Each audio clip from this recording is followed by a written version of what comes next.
नमस्ते. आपलं अरविंद गणेश दामले चॅनेलमध्ये स्वागत आहे. मी अरविंद दामले आपल्यासमोर प्रस्तुत करीत आहे माझ्याच काही रचना. हा आहे ह्या रचनांचा 1012वा आणि 1013वा भाग.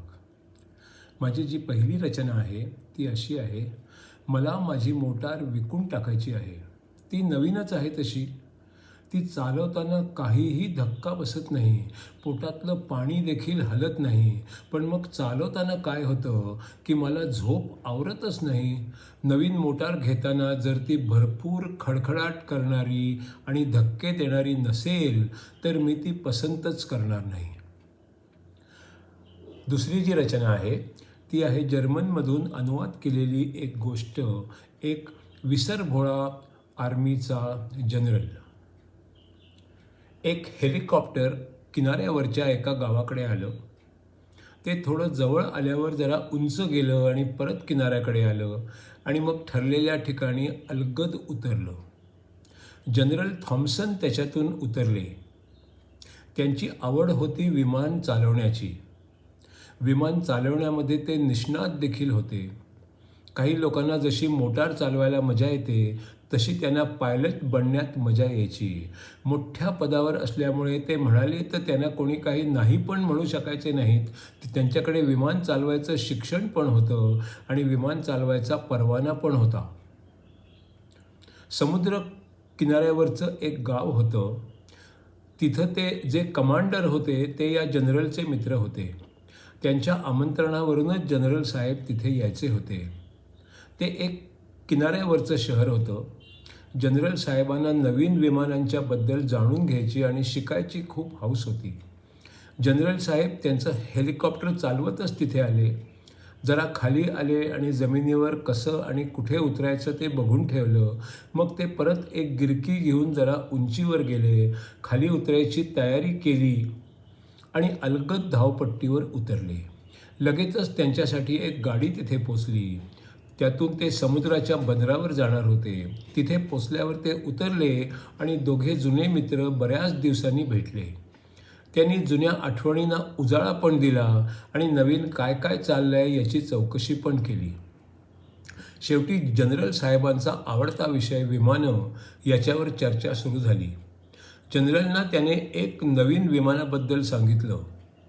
ते विमान नेहमी पाण्यातच असे. ते पाण्यातूनच आकाशात भरारी घेत असे आणि पाण्यातच पुन्हा उतरत देखील असे. त्याला सी प्लेन असं म्हणत. त्या विमानाच्या बद्दल सगळी माहिती, अगदी बारीक सारीक माहितीसुद्धा त्याने त्या जनरलना दिली. शेवटी ते त्या सी प्लेनपाशी आले. ते विमान इंधन भरून उड्डाण करायला तयारच होतं.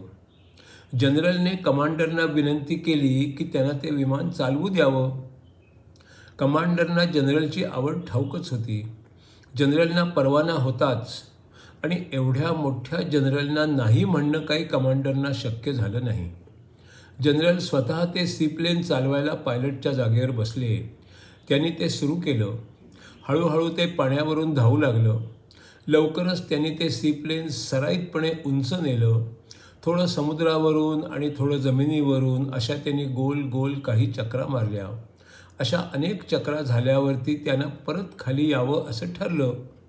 जनरलने विमान उतरवण्याला सुरुवात केली हे कमांडरच्या लक्षात आलं.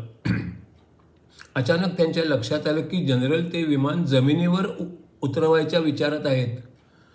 कमांडर दचकून म्हणाले, क्षमा करा जनरल, ते विमान जमिनीवर न उतरवता पाण्यावरच उतरवलं तर बरं होईल. पण हे मी कोण सांगणार? तुम्हीच जनरल आहात, तुम्ही थोर आहात, तुम्हाला सगळं ठाऊकच आहे. मग जनरलच्या लक्षात आलं की हे सी प्लेन आहे. ते म्हणाले, मी हे विसरूनच गेलो होतो की हे सी प्लेन आहे. तुमचं बरोबर आहे, हे विमान पाण्यावरच उतरवायला हवं. मग जनरलनी पुन्हा विमान थोडं उंचावर नेलं. 1-2 चक्रा मारल्या आणि मग काठाच्याहून थोडंसंच आत पाण्यावर विमान व्यवस्थित उतरवलं. बसल्या बसल्या जनरलनी कमांडरचं विमान चालवू दिल्याबद्दल आभार मानले आणि हे सी प्लेन आहे याची वेळेवर आठवण केल्याबद्दल पुन्हा एकदा त्यांचे आभार मानले. तुमच्यामुळे अपघात टळला असंही ते म्हणाले. बोलता बोलता त्यांनी विमानाचं दार उघडलं आणि जमिनीवर उतरतो आहोत असं समजून बाहेर उडी मारली आणि खोल पाण्यात पडले. तिसरी जी रचना आहे ती अशी आहे, आज उकाड्यामुळे मी खिडकी उघडी ठेवून झोपणार असं कुणाला तरी बोलून दाखवलं.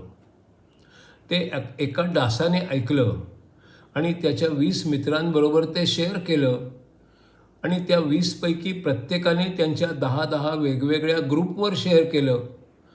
ते वायुवेगाने व्हायरल झालं आणि मग रात्री लाखो डासांचं माझ्या खोलीत आगमन झालं.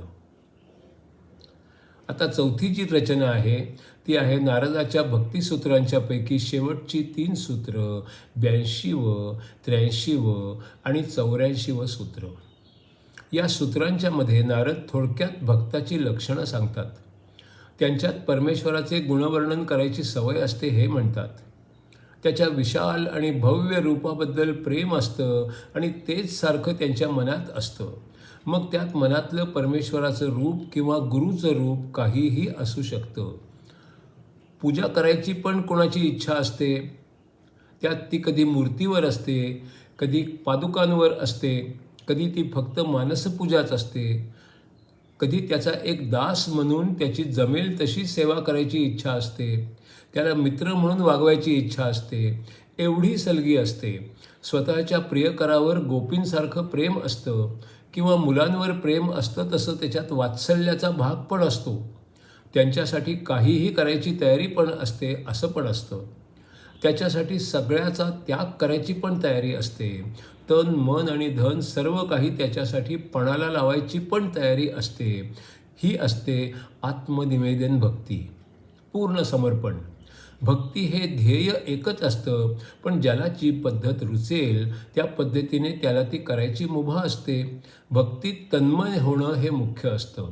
काही काळ मनात जरी भक्ती नसेल तरी त्याला चुकल्यासारखं वाटायला लागतं. नामाचं किंवा रूपाचं स्मरण सतत असतं. भक्त मंदिराची, मूर्तीची किंवा इतर भक्तांची सेवा करून देखील भक्ती करू शकतो. जेवढे भक्त तेवढ्या प्रकारच्या भक्ती असं असणं देखील शक्य असतं. स्वतःची प्रत्येकाची वेगळी पद्धत असू शकते. भक्त कोणाच्याही टीकेला घाबरत नाही, कोणाच्याही निंदेला घाबरत नाही. बहुतेक सर्वजण भक्तीला सर्वश्रेष्ठ मार्ग समजतात. तसे ते लोकांना सांगतात सुद्धा. त्यांचं उदाहरणच लोकांना प्रेरित करतं. अनेक लोक विविध काळात श्रेष्ठ भक्त बनले, हरीला शरण गेले. त्यांच्या मनाला जे पटलं तेच त्यांनी केलं. शंकरांनी जे सांगितलं तेच नारदाने भक्तीबद्दल पुन्हा एकदा सांगितलं. त्यांनी हेही सांगितलं की माणूस ज्याची इच्छा मनापासून करतो ते त्याला मिळतं, कारण त्यासाठी तो प्रयत्नही तेवढेच मनापासून करतो, पूर्ण समर्पण वृत्तीने करतो. तर तसंच जर त्याने परमेश्वराची इच्छा केली तर त्याला परमेश्वर देखील प्राप्त होतो. मनात परमेश्वरच राहण्यासाठी त्याच्या नामाचा उच्चार पुन्हा पुन्हा करणं हा एक सोपा मार्ग आहे. नारद म्हणतात की मुक्ती अनेक जणांना मिळते, पण शुद्ध भक्ती, शुद्ध प्रेम फार कमी लोकांच्या नशिबात असतं.